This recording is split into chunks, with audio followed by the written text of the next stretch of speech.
Welcome to Darling Cyber Cafe, your digital information haven for coffee aficionados. In an age where data is currency and every click could be a threat, knowledge is your greatest defense. I'm your host, Darling Gresson Jr., and this is the podcast where we illuminate the dark corners of our digital world. Join us as we navigate the ever-changing currents of cybersecurity news, IT security, and the latest in the cyber landscape. Whether that you're a seasoned IT professional, a business executive, or just curious about the forces shaping our digital future, Darling Cyber Cafe is your digital coffee house guiding you through the noise. I'm here to break down the headlines, decode the jargon, and deliver actionable insights to protect your data, your business, and your peace of mind. So fasten your digital seatbelts and prepare to embark on a journey through the ever-shifting world of cyber threats, news, and IT security. Darling Cyber Cafe, your digital information haven for coffee aficionados, starts now.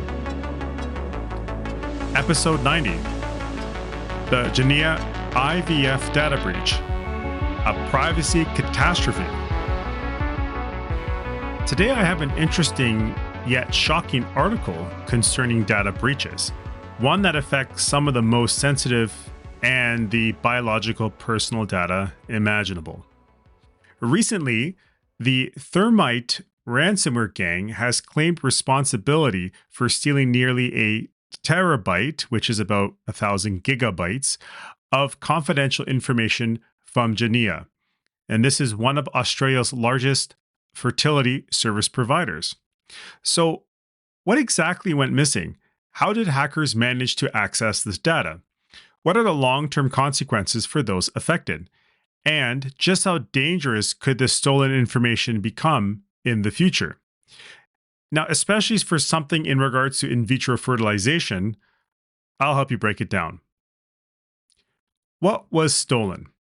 So, those who don't know, Genea, which operates 22 fertility clinics across Australia, confirmed that hackers stole an extensive range of sensitive information, including personal details, which includes full names, email addresses, phone numbers, dates of birth, emergency contacts, and next of kin, government and health records, such as Medicare card numbers, private health insurance details, defense DA numbers, patient and medical record numbers, medical history, diagnosis, treatments, prescription, pathology reports, doctor notes, appointment schedules, and much more. Embryo storage and treatment details. This is information related to IVF cycles, embryo storage status, fertility test results, and details on assisted reproductive treatments. Donor and genetic data. Records of sperm and egg donors, genetic screening results, and family medical histories. Staff records, which includes employee information, including professional credentials, human resources documentation, and internal communications. Now, although no financial data such as credit card or banking details were reported stolen, the depth of the exposed medical and identity-related information makes this breach particularly severe. If you want to consider the details of the information that was stolen, this could be a bigger problem for those poor souls who were involved in this breach. So how did hackers gain access? The attackers exploited a vulnerability in Genea's Citrix server, an entry point that allowed them to infiltrate the company's primary file server, their domain controller, backup program, and the Baby Sentry patient management system.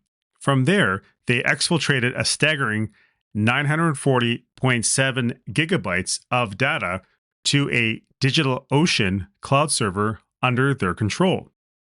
This breach was not discovered until 2 weeks later after the initial intrusion, giving these attackers ample time to extract high-value patient data. While Genea has since taken legal steps to prevent the leaked data from spreading further, the damage has already been done. What are the risks to these affected individuals? Now, what sort of risks or threats do you think is the biggest issue here? I have a laundry list of issues, but sometimes you have to go beyond the headlines. News stories like this can go over the heads of most, as most of us are not affected by these incidents. As each month or year rolls by, the data you have stored online or that someone else has stored will eventually get leaked and will get used against you and your loved ones. The future is just never guaranteed for anybody, nor is a likelihood of this data being used against you. Again, if this story does not affect you, I am sure at one point in time something will. Here are some of the risks based on the latest breach that I mentioned here. Number one is identity theft and fraud. So, with names, birth dates, Medicare numbers exposed, the bad actors could use this information for identity fraud, opening accounts, or filing fraudulent insurance claims. The medical identity theft, which means cyber criminals could misuse medical records to obtain prescription drugs, commit insurance fraud, or sell fake medical identities on the dark web. Blackmail and extortion. Now, given the deeply personal nature of in vitro treatments, affected individuals could become targets for extortion. Threat actors may demand ransom payments in exchange for keeping medical histories private, especially with biological data. This can be used at a future date. Emotional and psychological harm. Now, knowing that one's fertility treatments, genetic testing results, and private medical history are in the hands of criminals could cause immense stress and anxiety for these patients. Some parents may be embarrassed or will cause some sort of emotional distress in discussing with their children about where they came from. Employment and insurance risks. Employers and insurance companies may use this leak medical histories to make hiring or policy decisions, potentially discriminating against individuals based on their health conditions or genetic predispositions. And yes, that does happen frequently with these sorts of incidences.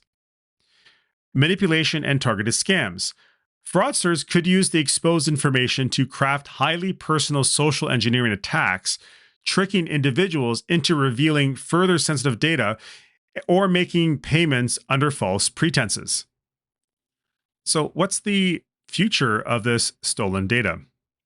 The stolen data holds significant long-term value for cybercriminals, providing them with a wealth of exploitable information that can be leveraged for various malicious activities over time. This breach extends beyond immediate threats, as the sensitive nature of medical and genetic data makes it particularly difficult to neutralize or replace.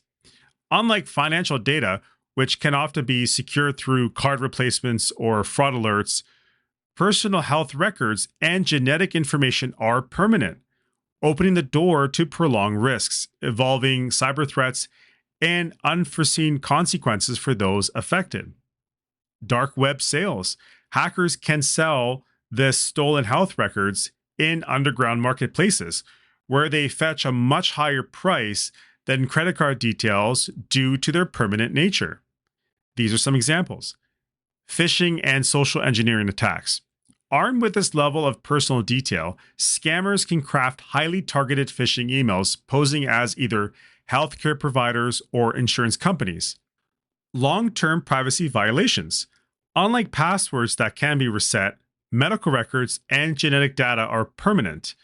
The implications of this breach could follow individuals for years, if not decades. This includes the parents and children of these particular treatments. Genetic privacy concerns. As genetic data becomes increasingly integrated into medical treatments and ancestry tracking services, leaked genetic information could be used in unauthorized research, identity fraud, and even genetic discrimination. Criminal exploitation of donor information. The leak of donor and genetic data may compromise sperm and egg donors, potentially leading to legal and ethical complications for both donors and recipients. Corporate espionage and biotech misuse. In a competitive fertility and genetic research market, stolen data could be leveraged for industrial espionage or unauthorized experimentation in biotechnology firms across the globe. Now, understand this breach is another stark wake-up call about the fragile state of cybersecurity in healthcare. When a trusted provider like Genea, responsible for some of the most intimate and life-changing medical data, falls victim to cybercriminals, it's a chilling reminder that no one is immune. Patients entrust these institutions with their most personal information, believing it to be safe. Yet, this trust has been shattered. These examples are shown again and again. Unfortunately, I don't think these breaches will end anytime soon. If anything, they'll get worse. For organizations, this isn't just about compliance or avoiding fines. It's about safeguarding real people from lifelong consequences. Healthcare providers must rethink their approach, making cybersecurity as much as a priority as the patient care itself. This means stronger defenses, proactive risk assessments, continuous staff training, and rapid response mechanisms to shut down threats before they spiral out of control. The stakes couldn't be higher. This is about protecting not just the data, but lives, present and future. For individuals, the best course of action is to stay vigilant. Monitor your medical insurance records, watch for suspicious emails, and consider freezing your Medicare or health insurance credentials if you've been impacted. I do really feel for those who were affected. As someone who has seen countless businesses and individuals impacted from the after effects of these attacks, from seeing small businesses fail due to the financial loss of a cyber attack, or individuals who just get their identity stolen and have to embrace this ride, so to speak. For anything such as medical records, personal information, our privacy cannot always be guaranteed. As there are many proactive measures we can take now, again, this is never a guarantee. This is why my line of work is difficult. Some days, it is hard for me to accept the inalienable truths of this job. But at the end of the day, we all need to focus on our cyber awareness and become more aware of the things that we can do to protect our data. Sure, Genea completely dropped the ball here, and I hope other IVF institutions can use this as a big wake-up call in checking their infrastructures. But also, those who rely on this service should demand that their data is secured correctly, or have legal provisions in place to safeguard their data now and well into the future. Will this ever be enough? These are the very questions I strive to get answers for. Well, that's it for this episode of Darlene Cyber Cafe. If you found this discussion valuable, don't forget to subscribe and invite someone else to our cafe. Stay safe out there. I'll see you next time.